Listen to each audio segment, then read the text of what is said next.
आप सभी को नमस्कार। आज आनंद बख्शी साहब की जो फौजी कनेक्शन है उसके बारे में बात करने के लिए हम यहाँ जमा हुए हैं और अम, बहुत ही संक्षिप्त और टू द पॉइंट बातें हम करेंगे। दिलचस्प ये है कि जब उनकी बायोग्राफी जो राकेश जी ने लिखी है, नगमे किस्से बातें यादें, जब मैं उसका अनुवाद कर रहा था तो मैंने बख्शी साहब को इतने करीब से जाना कि मुझे ऐसा लगता है जैसे उनका जो जीवन है वो अनुशासन की धारा पर चला है। राकेश की तरफ मैं सीधे आ रहा हूँ। Rakesh ji royal Indian navy में जब वो गए तो बहुत कम उम्र थी। वो क्या हालात थे जो उन्हें नेवी में भेजा गया था, जैसा आपने किताब में बहुत विस्तार से लिखा है, यहाँ उनके बारे में बताइए। गौर करने की बात है कि किस उम्र में बख्शी साहब फौज में भेज दिए गए थे और किन हालात में। नमस्कार, हमारे साथ हर्ष कुमार जी हैं। नमस्ते सर। तो बख्शी साहब को फौज में 14 साल की उम्र में भर्ती किया गया था, 14, रॉयल इंडियन नेवी। लेकिन उनका जो मकसद था रॉयल इंडियन नेवी ज्वाइन करने का, वो देशभक्ति नहीं था। उनको था कि ये एक जरिया बनेगा मेरा बंबई जाने का, क्योंकि शिप कराची से कभी ना कभी बंबई तो जाएगी। बंबई जाएगी तो मैं शिप से कूद के भाग जाऊंगा और जाके फिल्म इंडस्ट्री को ज्वाइन कर लूंगा। तो देयर वाज नो देशभक्ति इन 1940 when he joined the royal Indian navy. और एक जो उन्होंने नेवी में 3 साल गुजारे रॉयल इंडियन नेवी में। ऐसा हुआ कि 1945 में रॉयल इंडियन नेवी में म्यूटिनी हुई, जिसको कहते इसको it was in Kolkata, Madras port, Bombay and Karachi. तो म्यूटिनी जबरदस्त हुई और बख्शी साहब ने भी उसमें भाग लिया था कराची पोर्ट में। उनकी शिप का नाम था HMIS Dilawar and HMIS Hindustan. 2 ships he served on. तो within few hours, within half a day, 1 day, British भारी पड़ गए हमारी इंडियन भारतीय सोल्जर्स, नेवी कैडेट्स पर। और उन्होंने टेक ओवर, उन्होंने उसको सबजुगेट, उसको दबा दिया उस म्यूटिनी को। तो जब बख्शी साहब को सब अरेस्ट किया गया, तो जो उनका जो कमांडिंग ऑफिसर था, his name was mister Mover. उन्होंने देखा कि यार ये तो 14 साल का बच्चा है। तो उन्होंने बख्शी साहब को बोला कि तुम तो सिर्फ 14 साल के हो, तुम तो बच्चे हो, you are a cadet over here training to become a sailor. If I arrest you, अगर मैंने तुम्हें अरेस्ट किया तो तुम्हारी जिंदगी बर्बाद हो जाएगी। तो मैं तुम्हें अरेस्ट तो नहीं करूंगा, लेकिन मैं तुम्हें छोड़ भी नहीं सकता, क्योंकि तुमने गुनाह किया है अगेंस्ट द ब्रिटिश राज। तो उन्होंने बख्शी साहब को रेस्टिकेट कर दिया, he got him out of the navy. तो बख्शी साहब हमेशा कहते हैं कि mister more was like a second mother. एक माँ ने जन्म दिया, दूसरे ने मुझे एक सेकंड जिंदगी दी, क्योंकि अगर उस ऑफिसर ने मुझे अरेस्ट कर लिया होता, पता नहीं मेरी जिंदगी मुझे कहां ले जाती। तो अगर मैं बंबई पहुंचा बरसों के बाद, शायद उस इंसान का शुक्रिया अदा बहुत जरूरी है, मिस्टर मोहन। देखिए 14 बरस का एक बालक जो अपनी माँ को खो चुका है, यहाँ ये भी बहुत इंपॉर्टेंट बात है। बख्शी साहब की जिंदगी का एक बहुत बड़ा मोड़ रहा अपनी माँ को खो देना, जो उनके गानों में भी बहुत जगह झलकता है। लेकिन चूंकि हम उनकी फौजी जिंदगी की लगातार बात कर रहे हैं, तो जब ये म्यूटिनी हुई और फौज से निकाल दिया गया, उसके बाद एक ऐसा दिन आया जब देश का विभाजन हो गया और अचानक एक दिन एक हवाई जहाज के जरिए बख्शी खानदान कराची से दिल्ली आ गया और रावलपिंडी से दिल्ली आ गया। और ये होना था कि सब लोगों को कहा गया कि बहुत जरूरी बेशकीमती चीजें आप रख लो, क्योंकि अब हम ये घर पीछे छोड़कर जा रहे हैं, कभी मुड़कर वापस आए कि ना आए। यहां बख्शी साहब की संवेदनशीलता के लिए ये कहानी और ये घटना जो है मैं यहां लेकर आ रहा हूं। राकेश बताएंगे कि बख्शी साहब वहां से क्या बेशकीमती चीज लेकर आए थे। तो सबसे कीमती चीज हमें तब पता चला जब हम अपनी मम्मी से लड़ते थे, क्योंकि माँ बाप यही 2 लोग हैं जो हमारे सारी बकवास सुन लेते हैं। हम दोस्त से बकवास करेंगे, झगड़ा करेंगे तो या तो थप्पड़ मारेगा या दोस्ती तोड़ देगा। माँ बाप ये ऐसे लोग हैं जो हमारी सारी चीजें सब सुन लेते हैं, बातें। तो हम जब भी मम्मी से लड़ते थे तो डैडी बोलते थे तुम मम्मी से बदतमीजी करते हो, तुम्हें पता नहीं माँ से कैसे बात की जाती है, क्योंकि तुम्हारी माँ जिंदा है। हमसे पूछो जिनकी माँ नहीं है, माँ से बात कैसे की जाती है। और उस वक्त उन्होंने हमें एक कहानी सुनाई थी कि माँ का क्या मतलब होता है। जब पार्टीशन हुआ और रेफ्यूजी कैंप पहुंचे तो एक 4-5 दिन में जब वो सेटल हो गए, फैमिली सेटल हो गई, देखा कि भाई ना तो किसी का नुकसान हुआ, ना कोई ऐसी बुरी घटना हुई उनके साथ। तो सबको पूछा गया भाई तुम क्या लाए घर से, क्या क्या क्या हाथ लगा क्या, क्योंकि उनको रातों रात भागना पड़ा रावलपिंडी से। तो जब बख्शी साहब की बारी आई तो जब बख्शी साहब ने बताया कि वो रावलपिंडी से क्या लाए विभाजन के टाइम, तो उनको बहुत गालियां पड़ी बाबूजी की और उनके पिताजी की। बेवकूफ, उल्लू का पट्टा, घरा, अक्ल नहीं है, ये क्या काम आएगी हमारे, क्या उठा के लाया है तू, ये किसी के काम नहीं आने वाली। क्या था वो जो रातों रात वो उठा के लाए अपने हाथों में अपनी माँ की फोटो, क्योंकि उन्होंने कहा कि मेरी माँ तो 5 साल की उम्र में गुजर गई थी। अगर ये फोटो वहां रह जाती तो मैं अपनी सारी जिंदगी कैसे काटूंगा, क्योंकि पैसा तो हम कमा लेंगे नौकरी करके, माँ की फोटो कहां से आएगी। Because the only memory he had by the age of 5 when she passed away were those photographs।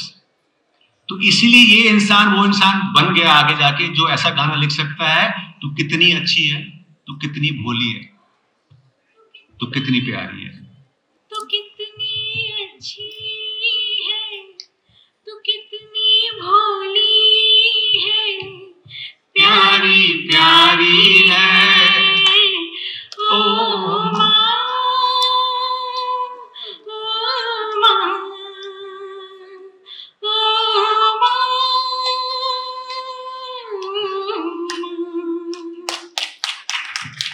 मेरा ताल्लुक रेडियो स्टेशन से है, विविध भारती से है, और जब ये गाने बजाते हैं तो हम ये महसूस कर पाते हैं कि न केवल स्टूडियो में हमारी आंखें, हमारे साथियों की आंखें भीगती हैं, बल्कि जहां तक ये आवाज जाती है रेडियो के जरिए वहां तक लोगों की आंखें भीगती हैं। आनंद बख्शी की शुक्रिया शुक्रिया थैंक यू सर। सर इनकी आवाज Thank you. पूरे हिंदुस्तान में 450 स्टेशन पे आती है, 450 station across India. Thank you. ये भी एक तरह से रिप्रेजेंट भारत। ये भी एक तरह से माँ का आशीर्वाद है। तो मैं ये कहना चाहता हूं कि बख्शी साहब पार्टीशन के बाद दिल्ली आए, दिल्ली के बाद पूरा परिवार पूना आया। अब आप ये देखिए कि कहीं जिंदगी में कोई भविष्य नहीं है, जिंदगी का कोई रास्ता नहीं दिख रहा है, ये नहीं समझ में आ रहा है कि जिंदगी किस तरफ लेके जाएगी। तब रिफ्यूजी का एक सर्टिफिकेट बनता था, आइडेंटिटी कार्ड बनता था, वो बनता है, और बाद में अचानक उन्हें फौज में नौकरी मिलती है। यहां से मैं जबलपुर की भी बात करूंगा, लेकिन पहले राकेश ये वाली बात बताएं। जबलपुर के तो आप भी हैं, इसीलिए तो जब उन्होंने आर्मी ज्वाइन की 1947 अक्टूबर में, तो विभाजन हो चुका था, बहुत दुख दर्द उन्होंने सहा, देश का नुकसान हो गया, भारत का नुकसान हो गया। तो फिर उनमें एक जज्बात जागा कि मैं देश सेवा करूं, तो उन्होंने आर्मी ज्वाइन की।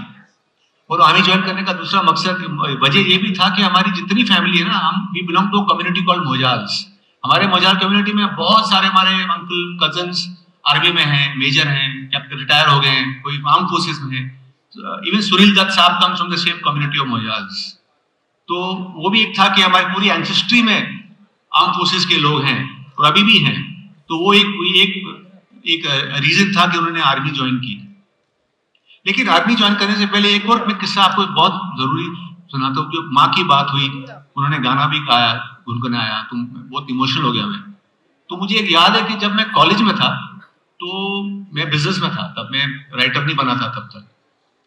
तो मुझे बिजनेस में नुकसान हुआ क्योंकि बिजनेस की बिल्कुल समझ नहीं थी। बॉटम लाइन क्या होता मुझे समझ हम तो एक आर्टिस्ट की फैमिली में पैदा हुए, तो हमें समझ नहीं आता था कि धंधा क्या होता है, बॉटम लाइन क्या होती है, बॉटम लाइन को कैसे प्रिजर्व किया जाता है, कैसे प्रॉफिट बनाया जाता है। तो नुकसान हुआ तो मुझे लोन लेना पड़ा, लोन की जरूरत पड़ी। तो मैं बैंक में गया तो बैंक वाले ने बोला, अरे तुम तो आनंद बख्शी के बेटे हो, एफडी लिया, आपको लोन दे देंगे एफडी के अगेंस्ट। तो मैं चला गया डैडी के पास, डैडी मेरे को लोन चाहिए। 1990s की बात है। तो डैडी ने पूछा अच्छा कितना चाहिए तुम्हें?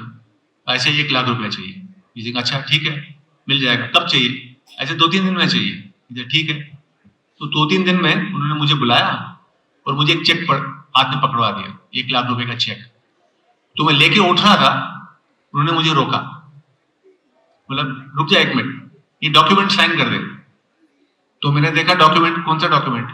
एक 50 रुपीज स्टैम्प पेपर पे एक अग्रीमेंट बना हुआ था, 4 लाइन का अग्रीमेंट था। I Rakesh Anand Bakshi, son of Anand Bakshi, residing in Bandra West, hereby I am taking a loan of rupees 1 lakh from my father Anand Bakshi, address so and so, temporary loan, interest was not mentioned, when payable not mentioned, बस very basic कि this is a loan I have taken from my father। तो मैं थोड़ा अजीब सा मेरे को लगा कि मेरे daddy, my hero, he is my hero, my hero is asking me to sign an agreement of loan। तो asked him, Dad, मैं तो आपका बेटा हूं, आप मेरे से लोन अग्रीमेंट क्यों साइन करा रहे हैं? इसे देख बेटा, हमने जिंदगी देखी है, तू आज मेरा बेटा है, कल मेरा बेटा नहीं रहा तो मैं थोड़ा समझ नहीं पाया क्योंकि आई वाज जस्ट mid-25s, तो I could not understand what he is trying to say. Then he realise that I am feeling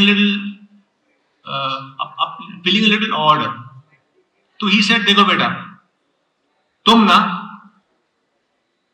मेरी जिंदगी में बाद में आए थे, मेरी जिंदगी में पहले तुम्हारी माँ आई थी, और मेरे जो 10-15 साल के स्ट्रगल है ना वो तुमने नहीं देखे, तुम तो मेरी अमीरी में पैदा हुए थे। मेरे 10-15 साल के स्ट्रगल तुम्हारी बड़ी बहन और तुम्हारी माँ ने देखे। तो ये जो तुम अग्रीमेंट साइन कर रहे हो ये मेरी हिफाजत के लिए नहीं है, क्योंकि मेरे जाने के बाद ये सब तुम्हारी माँ का है, पहला हक तुम्हारी माँ का। उनकी जाने के बाद तुमको शायद मिले नहीं मिले वो तुमको कमाना पड़ेगा। तो I realise at a very early age the respect. तो I should see my father and mother fight a lot. वो जब भी दोस्ती होती थी तो हिंदी में बात करते थे, और जब उनके झगड़ा हो जाता था घर में ना छोटी छोटी बातों में तो पंजाबी में उतर आते थे दोनों। तो हमें पता चल जाता कि डैडी मम्मी का झगड़ा हो गया है, पंजाबी में बात हो रही है। So I realised that this is what real love is. This is what a real partner is. He thinks of your future. He may be fighting with you on small things every day, but at the end of the day, his vision is beyond his children, because the partner comes in your life before you come. You are born maybe 2, 3, 5, 10 years after a partner. So my father always in some way or the other her conversation को वो माँ की तरफ ले जाते थे। माँ क्या होती है, एक वाइफ क्या होती है, एक बीवी क्या होती है। So we learned a lot of our values about, a partner, about a mother from our father, from dad. और अब वो आर्मी वाली बात, किस तरह से वो फौज में गए और फिर सिग्नल कोर में आए। हाँ, तो फौज में जो गए तो उनका जो सपना था कि मैं बंबई जाऊं, गीतकार बनूं, संगीतकार बनूं, गायक बनूं, तीनों का शौक था, और एक्टिंग करूं। वो 13-12 साल की उम्र से गाने लिख भी रहे थे, कंपोज भी कर रहे थे, गा भी रहे थे और एक्टिंग भी कर लेते थे उसकी। लेकिन फौज में उनको रियल जो सपोर्ट मिला, मोटिवेशन जो मिला, वो फौज में मिला, क्योंकि उनके जो फौजी भाई थे और उनके जो सीनियर्स थे, क्योंकि फौजी भाइयों की ज्यादा, जब सीनियर तुम्हारी तारीफ करे तो वो बहुत बड़ी बात हो जाती है कि यार वो सीनियर ने मेरी तारीफ की, मेरे गाने की, मेरी लिखाई की तारीफ की, तो वो एक बहुत बड़ा मोटिवेटिंग फैक्टर बना। क्योंकि सब उनको कहते थे तुम इधर क्या कर रहे हो, तुम अपना वक्त वेस्ट कर रहे हो, तुम बंबई जाओ, तुम गाने लिखो, तुम कितना अच्छा लिखते हो। तो उनका ये शौक, जो बंबई आने का जो सपना था, वो फौजी लोगों ने एक्चुअली पूरा किया। तो जो अगर फौज के लोग नहीं बोलते कि तुम बंबई जाओ, तो शायद वो नहीं आते।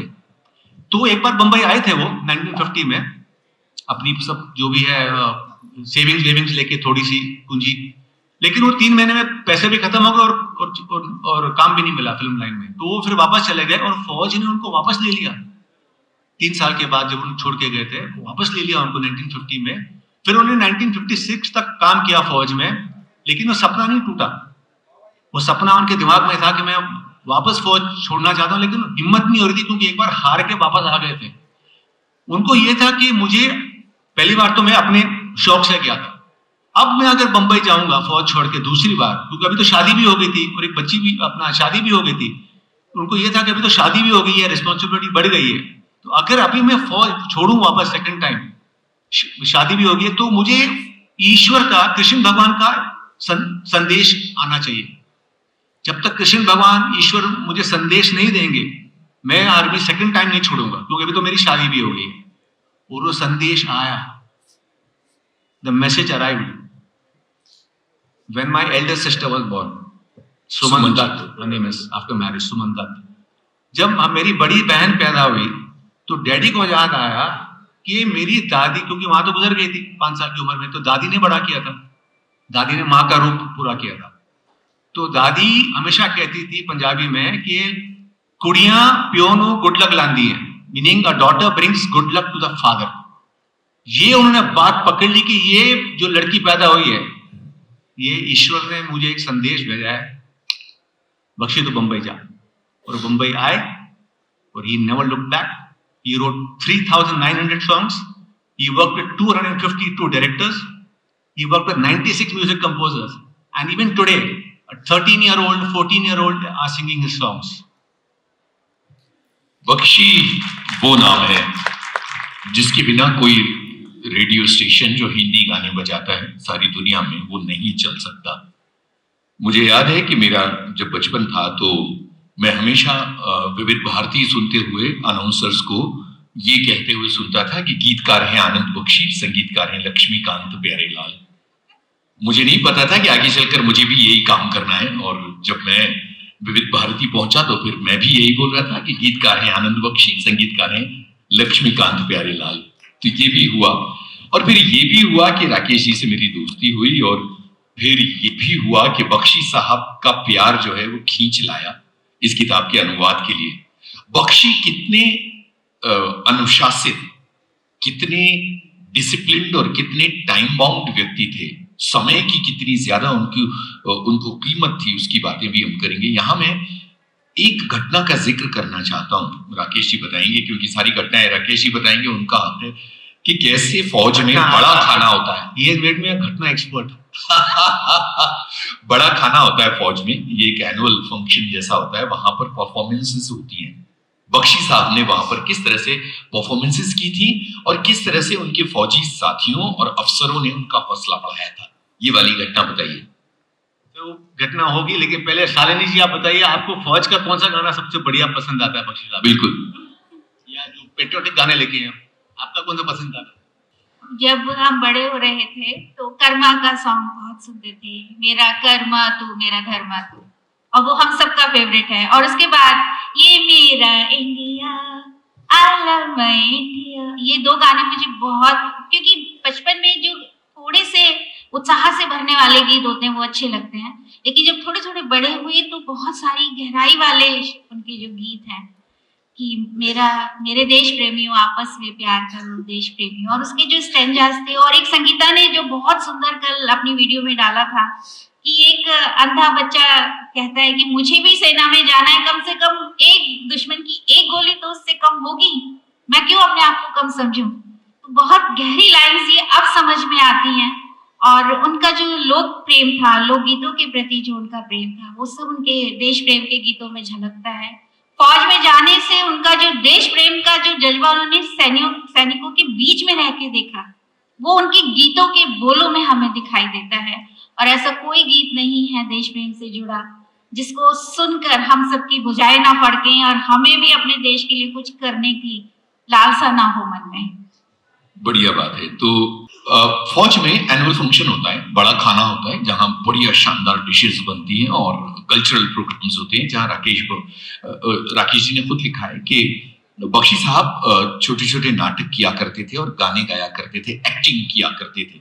तो वहां प्रॉपर कॉस्ट्यूम के साथ वो एक्टिंग करते थे और गाने गाते थे। तो उनके जो फौजी अफसर और फौजी साथी थे, जो उनके काडर के लोग थे और उनसे बड़े काडर के लोग थे, वो हमेशा उनसे कहते थे कि तुम में बहुत ज्यादा टैलेंट है और तुम्हें बॉम्बे जाना चाहिए, तुम्हारे भीतर वो बात है जो तुम्हें मुंबई फिल्म इंडस्ट्री में कामयाब बना सकती है।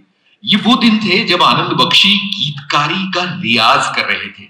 और वो रियाज कैसे कर रहे थे? वो फिल्में देखते थे, फिल्में देखने के बाद जो गाने फिल्मों में होते थे उनकी ट्यून पर बोल बदल के अपने हिसाब से गाने लिखा करते थे। अब आप सोचिए कि फ्यूचर लिरिसिस्ट कैसे तैयार हो रहा था।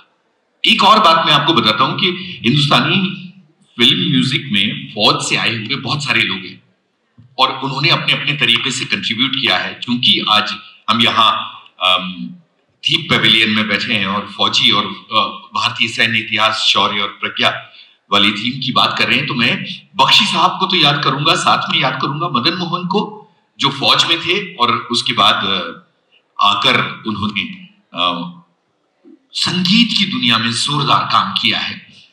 आप ये देखिए कि अलग अलग ऐसे लोग हैं जिन्होंने फौज छोड़ी और जिनको पता था कि वो फिल्म इंडस्ट्री में अपना नाम कमा सकते हैं। इसके अलावा एक और चीज बताना चाहता हूं कि आनंद बख्शी सिग्नल कोर में काम किया करते थे और मैं जबलपुर का हूं। जबलपुर में एक आर्मी का बेस है, वहां से जब आप निकलो तो लिखा रहता है आर्मी सिग्नल कोर। एक दिन मैं वहां से निकल रहा था तो मैंने राकेश जी को व्हाट्सएप पर एक तस्वीर भेजी और मैंने कहा कि यहाँ बख्शी साहब तैनात थे। मुझे बड़ी, ये देखिए ये फोटो है वो, और ये उनकी किताब है फौज की, तो उन्होंने ग्रेजुएशन किया था ना, हाँ, सिग्नल कोर से, तो ये उनका फाइनल पेपर था, मैंने लिखा हुआ। कमाल की किताब है। मैंने जब ये देखा, एक ये बात पूरी करता हूं कि राकेश जी ने फौरन बख्शी साहब की एक फोटो भेजी जिसमें बख्शी साहब फौजी पोशाक में हैं और एक पूरा ग्रुप है और उस ग्रुप में आनंद बख्शी कहीं बैठे हैं। मुझे बड़ा अच्छा लगा, इस बात से अच्छा लगा कि जिस शहर से मैं आता हूं, जहां मेरे माता पिता रहते हैं, उस शहर से बख्शी साहब 50s में निकलकर बॉम्बे आए थे और आखिरकार उन्होंने अपना नाम कमाया था। लेकिन फौज को उन्होंने एक चीज वापस की और वो था सिग्नल कोर का गीत, जिसकी बात हम आगे चलकर करेंगे। आर्मी सिग्नल कोर का जो थीम सॉन्ग है, जो उनकी टुकड़ी का गाना है, वो बख्शी साहब का लिखा हुआ, वो मेरे पास है। मैं पढ़िए हाँ, मैं आगे चलकर पढ़कर सुनाता हूँ। अभी कुछ और चीजें करते हैं, कुछ और बातें करते हैं। अच्छा, एक मिनट, मैं पूछ रहा था, अशोक जी, आपने बख्शी साहब की जीवनी छापी, क्यों छापी? हाँ, ये बहुत बढ़िया। मैं प्रकाशन में नया था और स्ट्रगल कर रहा था।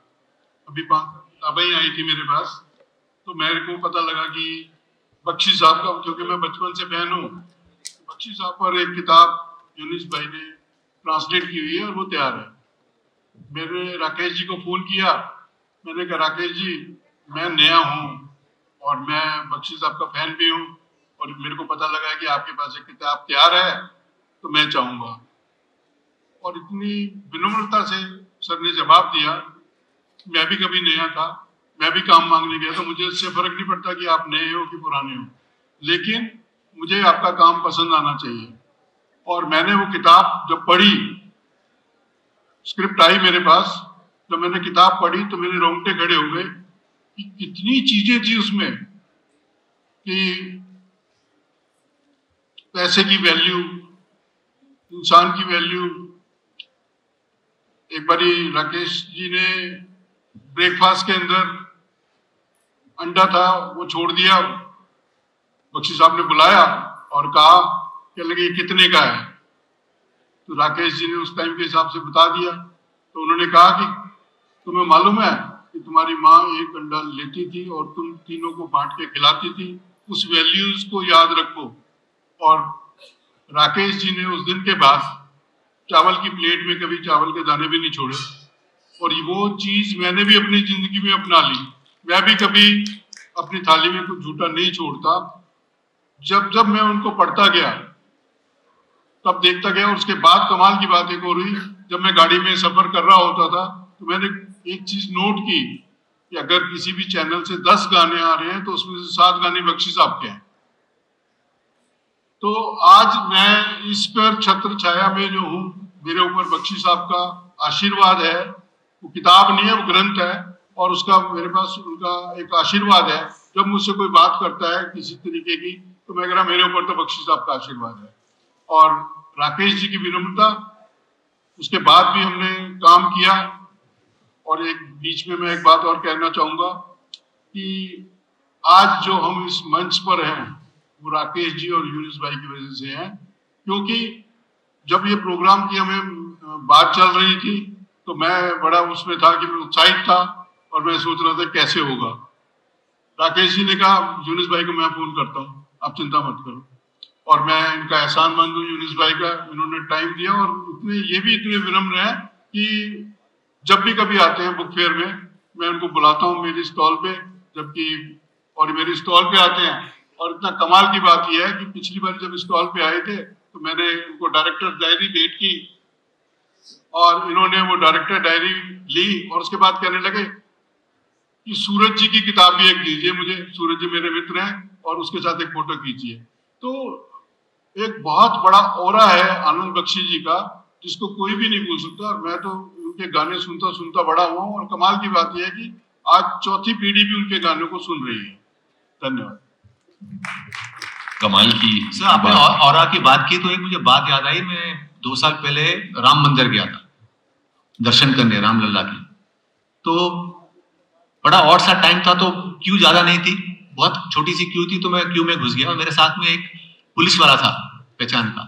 हम दोनों चले गए। उन्होंने बोला क्यू कोई फेवर लेने की जरूरत नहीं है, बहुत मामूली क्यू है, हम लाइन में खड़े हो जाएंगे। तो वो पुलिस वाला बोला ठीक है सर, आप लाइन में खड़े हो जाते हैं। तो हम लाइन में खड़े हो गए। अब ऑरा की, अब देखिए क्या हो रहा है इंसान का।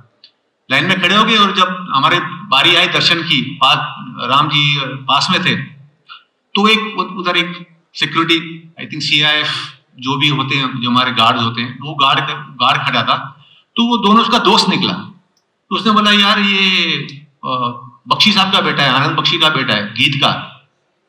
तो वो फौजी जो खड़ा था उधर, उसने बोला अरे तुम आनंद बख्शी के बेटे हो? तो आई सेड हाँ। कौन सा गाना हो, हरे राम हरे कृष्ण का? नहीं, राम का नाम बदनाम ना करो। देखो वीर जवानों, देखो वो जवानों, तुम ये काम ना करो, राम का नाम बदनाम ना करो। ये तुम्हारे पिताजी का लिखा हो गया है। उसमें टन हो गया उसको देख के, क्योंकि वो करीब 35-40 ईयर ओल्ड का जवान था वो। उसने बोला सर आप लाइन में क्यों खड़े हैं, आप अंदर आइए। तो मैं बोला नहीं अभी तो बारी आएगी। जी नहीं, आप अंदर आइए। आप सोचो सर, राम जी के दरवाजे खुल गए मेरे लिए बख्शी साहब की वजह से। मुझे वो अंदर ले गया और वहां बिठा दिया। बोला अभी आप बैठो इधर, आपको जितनी देर बैठना है बैठो। तो मैं सोच रहा हूँ देखो, मैंने तो ये कमाया नहीं है, ये जो मुझे तो फायदा हो रहा है, ये बख्शी साहब के डैडी के नाम का फायदा हो रहा है।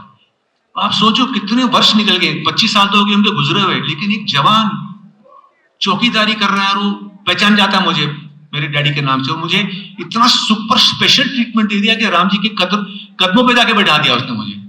इससे बड़ा और क्या और हो सकता है मेरे लिए। So I always try and stay humble because I have not earned a lot of the respect that I receive. Bakshi साहब इतने ज्यादा डिसिप्लिन थे और इतने कमाल के थे कि अगर किसी प्रोड्यूसर और म्यूजिक डायरेक्टर और डायरेक्टर ने उनसे गाना लिखने को कहा है तो वो ऐसा नहीं होता था कि आखिरी तारीख के बाद वो कहें कि मुझे थोड़ा और वक्त चाहिए, गाना नहीं हुआ है। वक्त से पहले होता था। एक घटना मैं आपको बताता हूं कि तनुजा चंद्रा ने भी ये घटना कंफर्म की कि फिर दुश्मन तनुजा बना रही थी और वो बख्शी साहब के पास आई और उनसे कहा कि देखिए ये थीम है और ये सिचुएशन है, गाना चाहिए। बख्शी साहब उन दिनों अपने मन से लड़ रहे थे, अपने भीतर से लड़ रहे थे। उन्होंने कहा कि देखो मैं भीतर से थका हुआ हूं और मैं ये गाना नहीं लिख पाऊंगा। तो तनुजा ने कहा कि नहीं अंकल आप कोशिश कर लीजिए। बख्शी साहब ने पूरी तरह से मना किया, लेकिन तीसरे या चौथे दिन, मुझे ठीक से याद नहीं है, उन्होंने एक निश्चित समय के बाद तनुजा से कहा कि तुम मेरे घर आओ। जब तनुजा घर आई, ये बात मैंने तनुजा और उत्तम सिंह दोनों से कंफर्म किए, दोनों ने इस बात को बताया।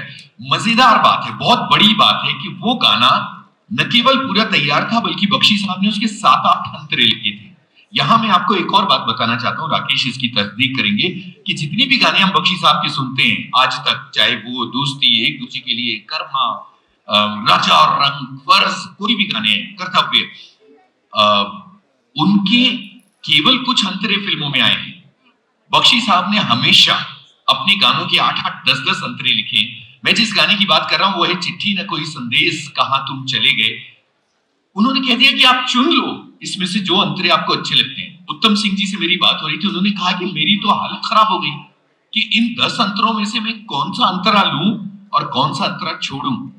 अब आप ये सोचिए कि बड़ा गाना है, मतलब उत्तम जी ने उसमें से ज्यादा अंतरे शामिल किए और उसके बावजूद अंतरे बाकी रह गए। एक तो ये बात। दूसरी बात ये कि कभी किसी रिजॉर्ट में, कभी कहीं बाहर होटल बुक नहीं करवाते थे, जो फिल्म इंडस्ट्री में चलन है लेखकों और लिरिक राइटर्स का कि होटल बुक करेंगे, जहां जाएंगे वहां गाना लिखेंगे। बख्शी साहब अपने घर में किस तरह से गाने लिखते थे, ये बताइए। कहाँ बैठते थे, वो जगह आपने मुझे दिखाई है। वो अपने बेडरूम पे या तो लिविंग रूम के सोफे के जमीन पे बैठ जाते थे, या अपने बेडरूम में ही बैठ, सीटी कुकर की सीटी बज रही है, घंटी का घर की घंटी बज रही है, टेलीफोन बज रहा है, यार हम भाई बहन झगड़ा कर रहे हैं या खेल रहे हैं, कूद रहे हैं, या हम गए डैडी फीस भरनी है स्कूल की या कॉलेज की फीस भरनी है, उसी बातों बातों में वो गाना लिख देते थे। तो ऐसा कुछ वक्त ना तो, लेकिन वो 99% गाने उन्होंने घर से ही लिखे हैं। ऐसे कोई समुद्र के किनारे जाके बैठ के या नदी के किनारे जाके बैठ के लिखने की कभी जरूरत नहीं पड़ी उनको, क्योंकि वो कहते थे अगर तुम्हें जिंदगी में कोई भी काम में सक्सेस चाहिए तो तुम्हें सिर्फ 3 चीजें चाहिए। तुम्हें काम थोड़ा आना चाहिए, उस काम का तुम्हें शौक होना चाहिए, और तीसरी, तुमको उस काम की जरूरत होनी चाहिए। बस these are the 3 criteria to succeed in life. अब मैं वो गाना आपको पढ़कर सुनाता हूं जो 2001 में उन्होंने आर्मी सिग्नल कोर के लिए लिखा था। आर्मी ने उनसे संपर्क किया कि आप आर्मी सिग्नल कोर में काम कर चुके हैं, तो आपको हमारे लिए गाना लिखना होगा। और ये कहा गया कि इसे आर्मी कॉर्प्स म्यूजियम के बख्शी कॉर्नर में प्रदर्शित किया जाएगा। तो ये आर्मी का एक तरह से बख्शी साहब को धन्यवाद था कि आर्मी सिग्नल कॉर्प्स का एक म्यूजियम है जिसमें एक आनंद बख्शी कॉर्नर है जहां पर ये गाना प्रदर्शित किया गया है। ये गाना बख्शी साहब ने लिखा है। मैं एक हिंदुस्तानी, बस यही मेरी पहचान। मैं एक हिंदुस्तानी, बस यही मेरी पहचान। जान है सबसे प्यारी, जान से प्यारा हिंदुस्तान। मेरे मन में बहती गंगा, मेरे सर पर उड़े तिरंगा। इस पावन धरती को चूमे झुककर आसमान। मैं एक हिंदुस्तानी, बस यही मेरी पहचान। जान है सबसे प्यारी, जान से प्यारा हिंदुस्तान। ये मत समझो मैं डरता हूं, जंग से मैं नफरत करता हूं। आ ही जाए आंधी तो मैं बन जाऊं तूफान। मैं एक हिंदुस्तानी, यही मेरी पहचान। प्रेम का पंछी, अमन का राही, मैं बन जाऊं एक सिपाही। मेरा नाम पुकार जब रणभूमि का मैदान। मैं एक हिंदुस्तान, बस यही मेरी पहचान। और आगे वो लिखते हैं कि ये धरती खुशबू ही खुशबू, ये अंबर जादू ही जादू। इन गलियों में खेल के मेरा बचपन हुआ जवान। मैं एक हिंदुस्तानी। आप जरा सोचिए कि कितनी अद्भुत बात है, ये जीवन की कितनी नाटकीयता है कि एक व्यक्ति फौज में काम करता है और उसके बाद वो अपनी ही टुकड़ी के लिए, अपनी ही सिग्नल कोर के लिए वो गाना लिखता है। ये हमें गर्व से हमारा सीना चौड़ा करने वाली बात है। अभी थोड़ी देर पहले चिट्ठी ना कोई संदेश की बात हो रही थी, तो मुझे संगीता को ये गाना आता है। हम चाहते हैं कि ये 2 गाना, इस गाने की 2 लाइनें जरूर सुने। वो पहले मैं एक चीज याद करता हूं, आपको बताता हूं कि इस गाने का असर क्या है। कोरोना का वक्त खत्म हुआ था, पूरी दुनिया जब थम गई थी, म्यूजिक के प्रोग्राम्स नहीं हो रहे थे और हम कहीं बाहर नहीं निकल रहे थे, चारों तरफ मौत ही मौत। उसके बाद जो पहला म्यूजिकल प्रोग्राम मैंने किया अहमदाबाद में, वहां तकरीबन 2000 लोग थे। बड़े संगीतकार उत्तम सिंह जी मेरे साथ गए थे। इस कार्यक्रम के अंत में उत्तम सिंह जी ने जब ये गाना गाया तो पूरा हॉल फपक फपक के रो रहा था। आप जरा सोचिए कि बख्शी साहब ने ये गाना तकरीबन 2001 या इस तरह के किसी साल में लिखा था। कब कोरोना टाइम्स आया और वो गाना किस तरह हमारे दिलों से जुड़ गया। ये गाना गाओ। लेकिन इस गाने के पीछे जो एक अंतरा है वो मुझे बहुत सालों के बाद समझ आया। जब ये गाना तो मैं बहुत टाइम से सुन रहा हूँ, जब से रिलीज हुआ है। एक आ भरी होगी, तुमने ना सुनी होगी, जाते जाते तुमने आवाज तो दी होगी। उस वक्त कहाँ थे हम, जिस वक्त का है ये गम, कहाँ तुम चले गए। मुझे ये गाना तब समझ आया जब बख्शी साहब गुजर गए, क्योंकि बख्शी साहब गुजर गए कोमा में।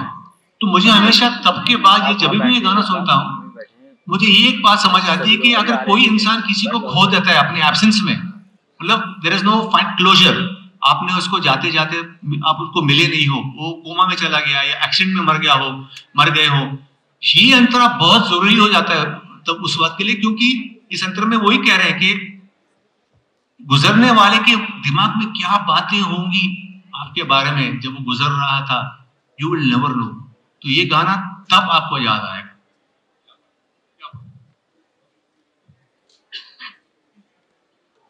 एक आह भरी होगी हमने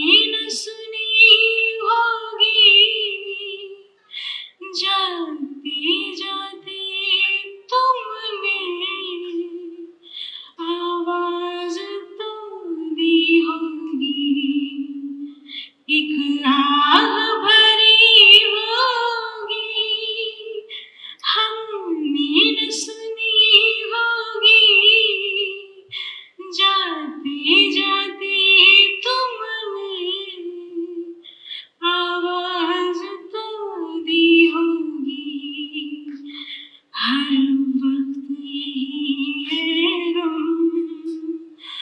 उस वक्त कहाँ थे हम, कहाँ तुम चली गई।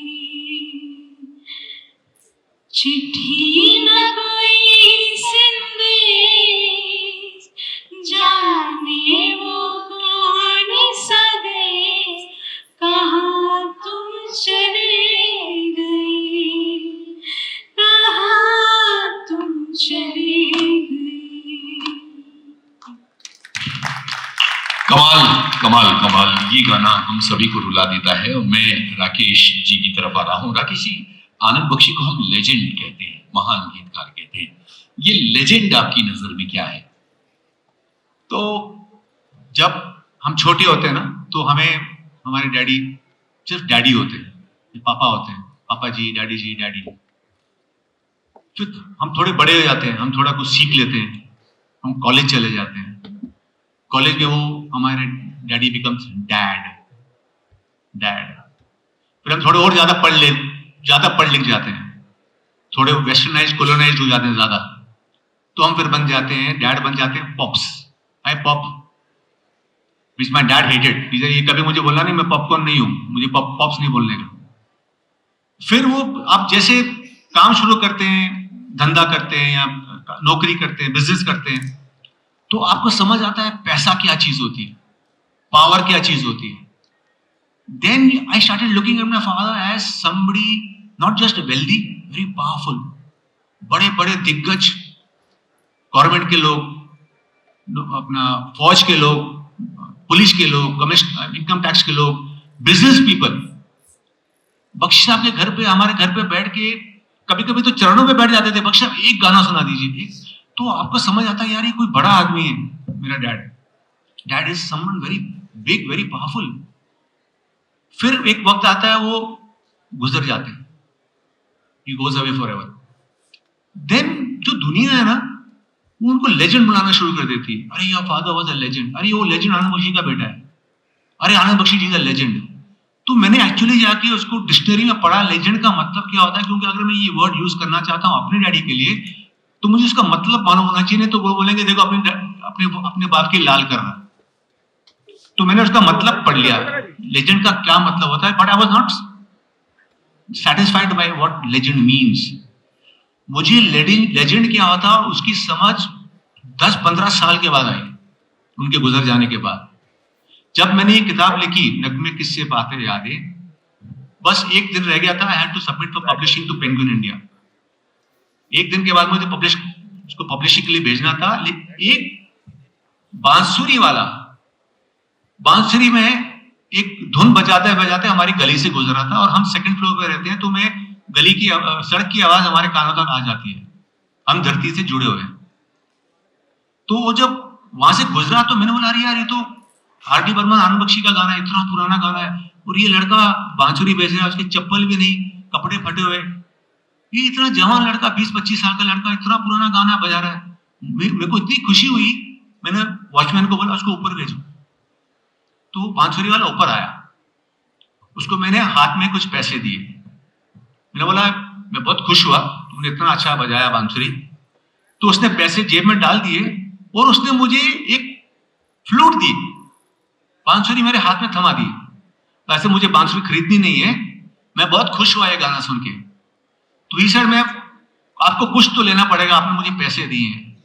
अब मुझे ये आदमी पसंद आया, तो अब मेरे को लगा इसके साथ मैं बात करूं कुछ। तो मैंने पहली बार उसको बताया, मैं बोला तुमने ये जो गाना धुन बजाई ना, ये पता है तुमको किसने लिखा है? इसे नहीं, हमको नहीं मालूम। अच्छा देखो हमारे घर के बाहर नाम लिखा है ना, इनका लिखा हुआ गाना है। तो इस ये क्या लिखा हुआ है? इंग्लिश में था। आई सेड आनंद बख्शी, ये गीत उन्होंने लिखा है। उसने बोला हाँ नाम मैंने सुना हुआ है। अब मुझे उसको आदमी और पसंद आया। मैंने बोला मैं इसको घर के अंदर ले आया, घर के अंदर लाके मैंने उसको लिविंग रूम में ले आया। और हमारे लिविंग रूम में एक एल्बम है जिसमें बड़े बड़े दिग्गज म्यूजिक कंपोजरों की फोटोज हैं बख्शी साहब के साथ, डायरेक्टर्स, कंपोजर, एक्टर्स। और मैं उसको सब फोटो दिखाता गया, Kalyanji Anand ji, SD. Burman, RD. Burman, Rahman, Anu Malik, Jatin Lalit, etcetera.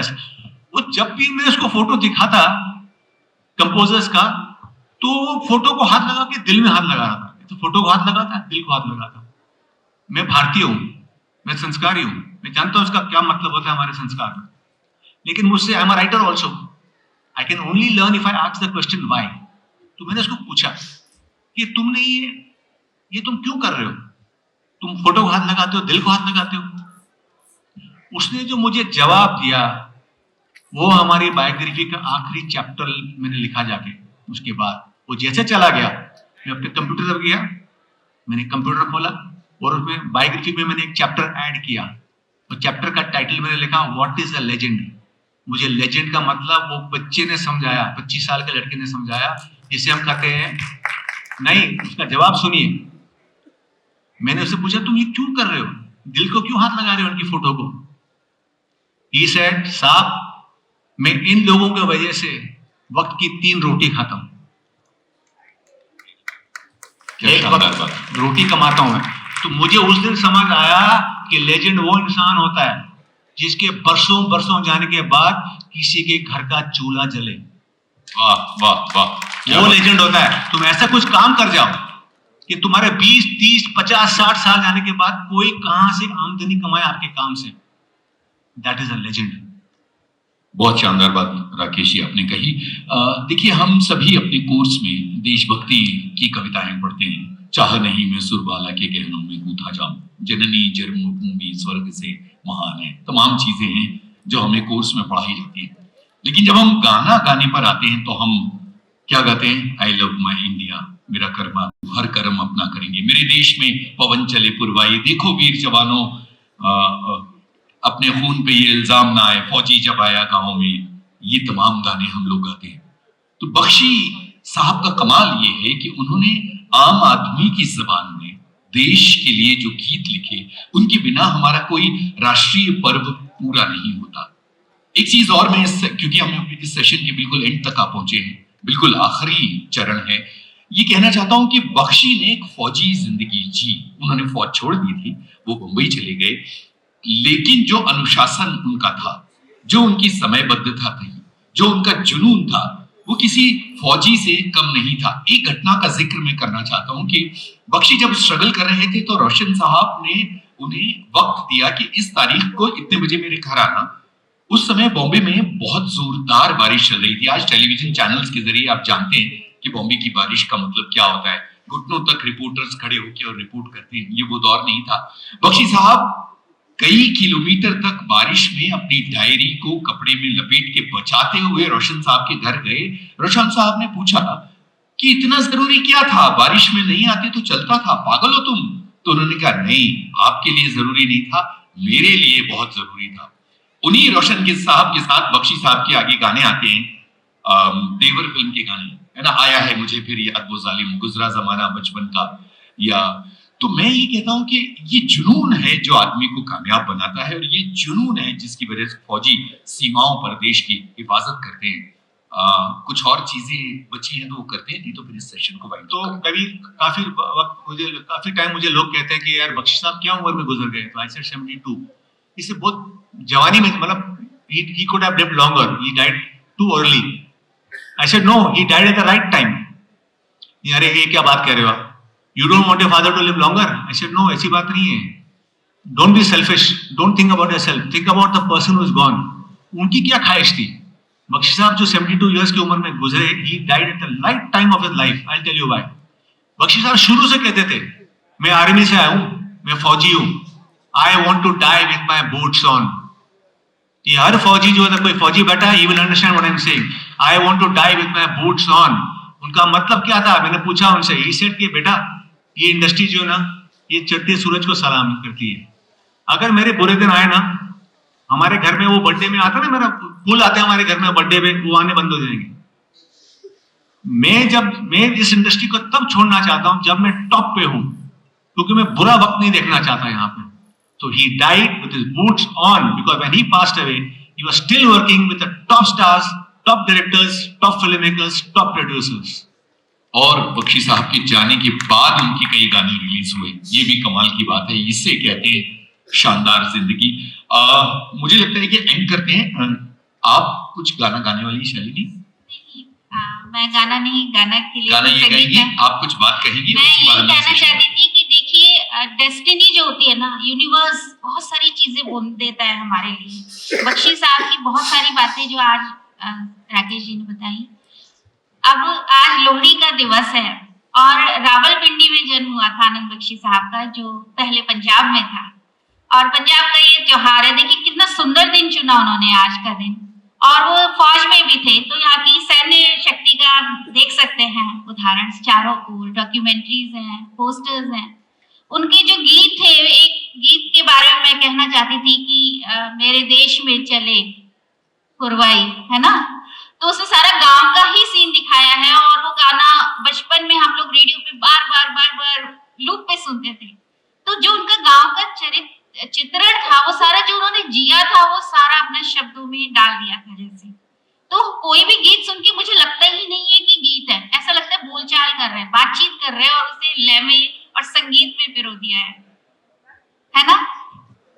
तो एक लास्ट चीज मैं कहना चाहूंगा, क्योंकि एक फौजी गीतकार बना और एक गीतकार फौजी भी था, तो उन्होंने सबसे जरूरी जो एडवाइस मुझे जो लगता है, आज इतने मेरी जिंदगी देख ली है, जी ली है, अभी तो बहुत बाकी है। ही सेड, बेटा मैंने गाना लिखा है। बहुत कम बार वो हमें बिठाते थे और सुनाते थे क्या लिखा है, बहुत कम, 3 4 6 गाने होंगे जिंदगी में, उनको बिठा के देख बेटा मैंने क्या लिखा है। तो उन्होंने मुझे 90s में एक गाना सुनवाया जो लिखा था।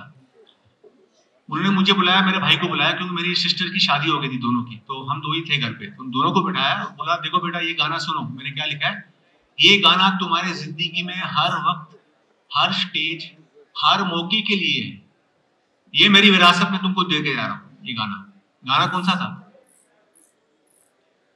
मुश्किल में है कौन किसी का, मुश्किल में है कौन किसी का, समझो इस राज को, मुश्किल में है कौन किसी का, समझो इस राज को, लेकर अपना नाम खुद को आवाज दो, लेकर अपना नाम कभी तुम खुद को आवाज दो।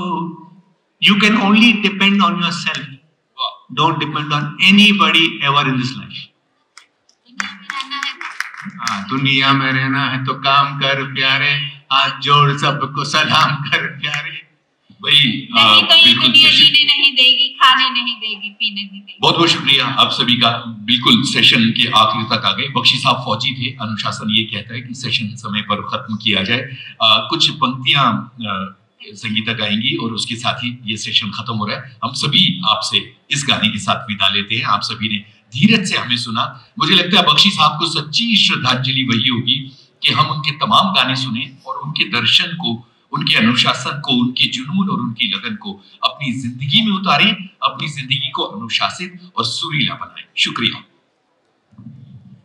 बख्शी साहब का लिखा हुआ एक बहुत ही फेमस गाना है, उसे मैं गाना चाहूंगी।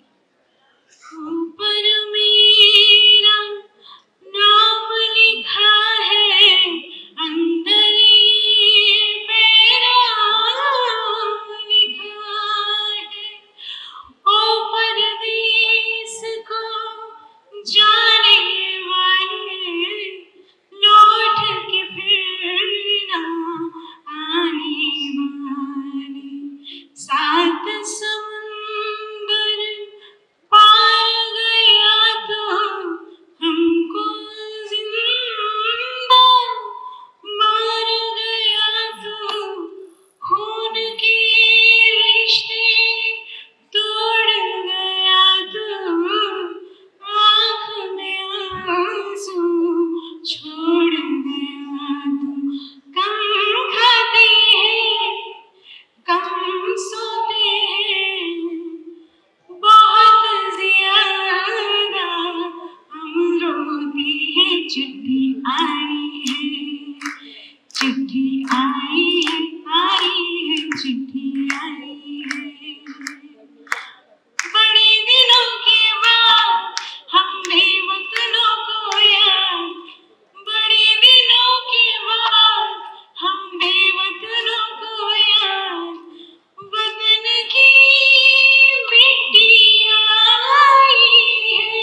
धन्यवाद।